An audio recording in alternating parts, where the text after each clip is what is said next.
పెళ్ళైనా పండగైనా వేడుక ఏదైనా పట్టు చీరల ప్రత్యేక వేదిక వారాహి సిల్క్స్. ఆంధ్రప్రదేశ్కి మరొక కొత్త పరిశ్రమ రాబోతుంది. 1200 మెగావాట్ల గ్రీన్ ఎనర్జీకి సంబంధించినటువంటి SAEL సంస్థ, ఆ సంస్థ ప్రతినిధులు ఏపీ ఐటీ శాఖ మంత్రి నారా లోకేష్తో భేటీ అయ్యారు.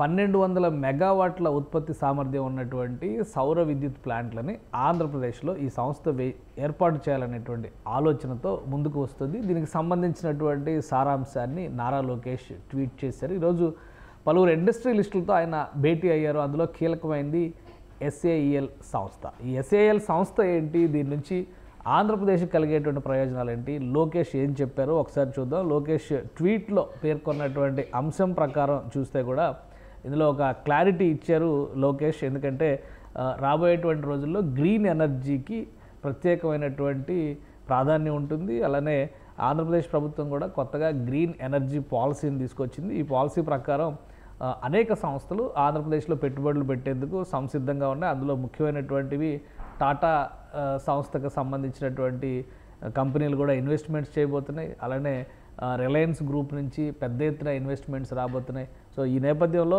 లోకేష్ SAEL భేటీని ప్రత్యేకంగా ప్రస్తావించారు. అసలు ఈ SAEL ద్వారా ఎటువంటి ఎక్స్పెక్టేషన్స్ ఏపీ గవర్నమెంట్ చేస్తుంది, ఆయన ఆల్రెడీ దీనికి సంబంధించినటువంటి వివరాలను కూడా ట్వీట్ చేశారు. ఒకసారి చూద్దాం. 2 ఫేజులుగా 1200 మెగావాట్ల సామర్థ్యం కలిగినటువంటి విద్యుత్ ప్లాంట్లని ఏర్పాటు చేయాలనేటువంటి ఆలోచనతో SAEL ఉంది. సో ఇందులో ఈ SAELకి సంబంధించినటువంటి ప్రతినిధులు ఈరోజు భేటీ అయ్యారు. ప్రధానంగా సంస్థ మేనేజింగ్ డైరెక్టర్ ఇక్కడ ఆయనతో భేటీ అయ్యారు. 600 మెగావాట్ల ప్రాజెక్టు ఒకటి, అలానే మరొక 600 మెగావాట్ల ప్రాజెక్టు, 2 ప్రాజెక్టులుగా దీన్ని ఆంధ్రప్రదేశ్లో ఏ ప్రదేశాల్లో ఏర్పాటు చేయాలనేది కూడా ప్రాధాన్యం తీసుకునేటువంటి అవకాశాలు ఉన్నాయి. ప్రధానంగా ఏపీకి ఈ సంస్థ ఇస్తున్నటువంటి ప్రపోజల్లో వేస్ట్ మేనేజ్మెంట్, అగ్రికల్చరల్ వేస్ట్ ద్వారా విద్యుతోత్పత్తి చేసేటువంటి ప్రాజెక్టుని ఏపీకి ప్రపోజ్ చేసింది. దీనిపైన ఇంకా కొంత స్టడీ చేసేటువంటి అవసరం ఉందని నారా లోకేష్ ట్వీట్ను బట్టి మనం అర్థం చేసుకోవాల్సి ఉంటుంది. అలానే రాబోయేటువంటి రోజుల్లో ఈ ఆంధ్రప్రదేశ్లో గ్రీన్ ఎనర్జీస్కి సంబంధించి హైడ్రోజన్ కానీ, గ్రీన్ హైడ్రోజన్ కానీ, అలానే సౌర విద్యుత్ కానీ, విండ్ పవర్ కానీ, చెత్త నుంచి విద్యుత్ చేయడం కానీ, అలానే కంప్రెస్డ్ బయోగ్యాస్కి సంబంధించినవి, కంప్రెస్డ్ బయో ఎనర్జీస్కి సంబంధించినటువంటి ప్రాజెక్టులు కూడా పెద్ద ఎత్తున రాబోతున్నాయి. సో SAEL సంస్థ ఇందులో చాలా ప్రముఖమైనటువంటి పాత్ర పోషించబోతుంది. అలానే ఆంధ్రప్రదేశ్ మినిస్టర్ ఇప్పుడు నారా లోకేష్ మరికొన్ని భేటీలు కూడా జరిపారు.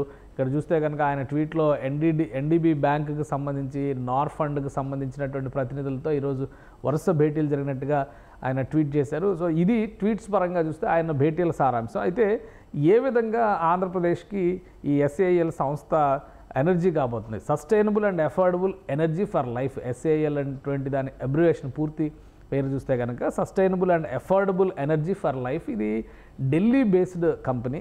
ఈ కంపెనీ ఇప్పటికే దేశవ్యాప్తంగా గ్రీన్ ఎనర్జీస్ విషయంలో శరవేగంగా విస్తరిస్తున్నటువంటి కంపెనీ.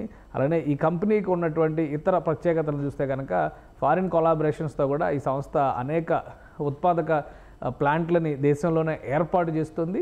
ఆ క్రమంలోనే దేశవ్యాప్తంగా గ్రీన్ ఎనర్జీ పైన ఫోకస్ పెట్టడం, ఇప్పుడు కొత్త ప్రతిపాదనలు రావడం, ప్రధానంగా ఆంధ్రప్రదేశ్ ప్రభుత్వం తీసుకొచ్చినటువంటి గ్రీన్ ఎనర్జీ పాలసీ ఈ SAEL సంస్థకి ఒక ప్రాథమికమైనటువంటి అవకాశంగా కనిపిస్తుంది. ఈ నేపథ్యంలోనే ఈ సంస్థకి చెందినటువంటి ప్రతినిధి బృందం సుఖ్బీర్ ఆవ్లా, డైరెక్టర్ సుఖ్బీర్ ఆవ్లా నేతృత్వంలో ఈ బృందం వచ్చి నారా లోకేష్తో భేటీ అయ్యారు.